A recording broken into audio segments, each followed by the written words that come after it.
Eh bien, bonjour à tous et bienvenue dans cette nouvelle vidéo. Et oui, nouvelle vidéo sur l'athlétisme, comme je vous l'avais fait part sur ma précédente vidéo. Si vous ne l'avez pas vue, je vous invite à aller la voir parce qu'il y a eu du changement sur la chaîne et on est parti là dans une période d'athlétisme. Et aujourd'hui, je vais vous parler de ma progression sur le 800 mètres parce que vous l'avez vu dans le titre. Mais effectivement, je suis passé de 2 minutes 8 à 1 minute 59 en seulement 2 semaines, donc ça peut paraître étrange, mais je vais tout vous expliquer. Et pour ça, générique.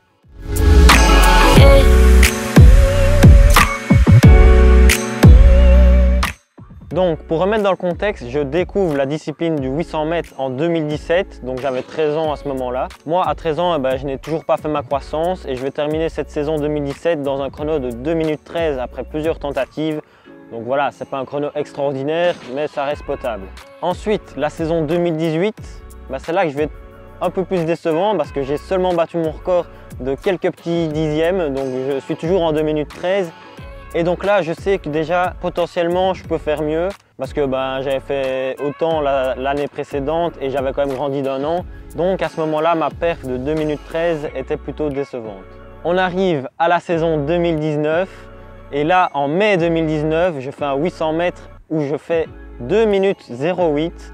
Donc déjà là, il y a une marge de progression de 5 secondes par rapport à l'année précédente. Donc pour moi, c'est un 800 mètres complètement réussi.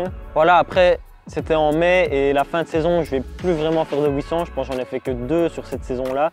Mais donc voilà, je n'ai plus fait de 800 mètres jusqu'à la fin de la saison. J'ai maintenant 16 ans et je vais prendre place aux championnats provinciaux indoor. Comme vous pouvez l'imaginer, je me suis aligné sur le 800 mètres, sinon je ne vous en parlerai pas.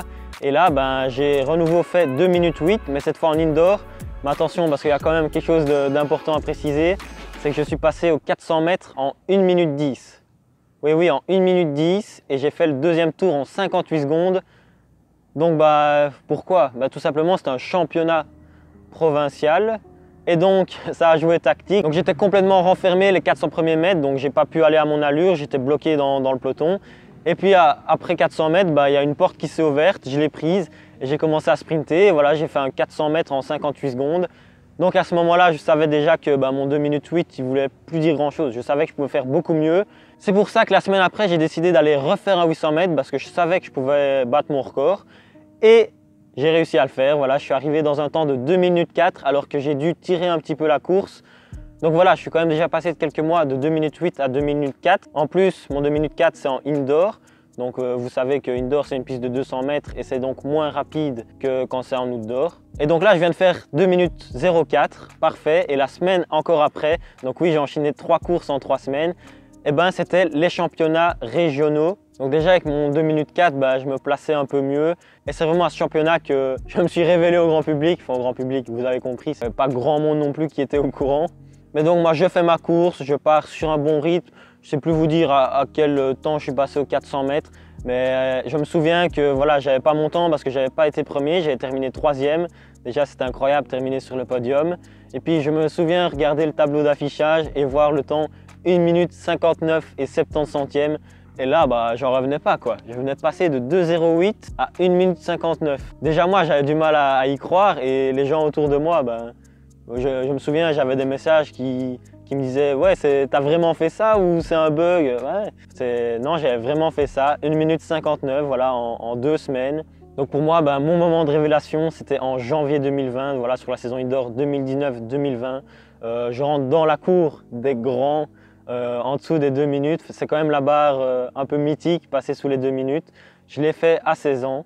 2 mois après cette course, c'était les championnats de Belgique et j'ai réitéré mon sub 2 minutes. J'avais fait mon record de quelques centièmes. Donc j'avais prouvé que c'était pas un hasard si j'avais fait 2 minutes cette fois-là, puisque je l'avais refait 2 mois après. Et puis en 2020, après le coronavirus en extérieur, voilà, j'ai fait le temps d'1 minute 57 et 33 centièmes. C'était mon record en 2020. Évidemment, cette saison, je l'ai battu. Mais je ne vais pas parler de cette saison 2021 dans cette vidéo. Ce sera le sujet d'une autre vidéo. Je ferai un débrief complet de cette saison 2021 qui a quand même été compliquée avec toujours le Covid en début de saison. Maintenant, je vais passer un bref instant sur comment je suis passé de 2 minutes 8 à en dessous des 2 minutes en si peu de temps. Je pense qu'il n'y a pas vraiment de réponse. J'ai eu ma croissance beaucoup plus tard que les autres. Je l'ai eu seulement à 16 ans. Et ben c'est ce qui a fait que j'ai performé autant. C'est la croissance, c'est sûr, la prise d'hormones, etc.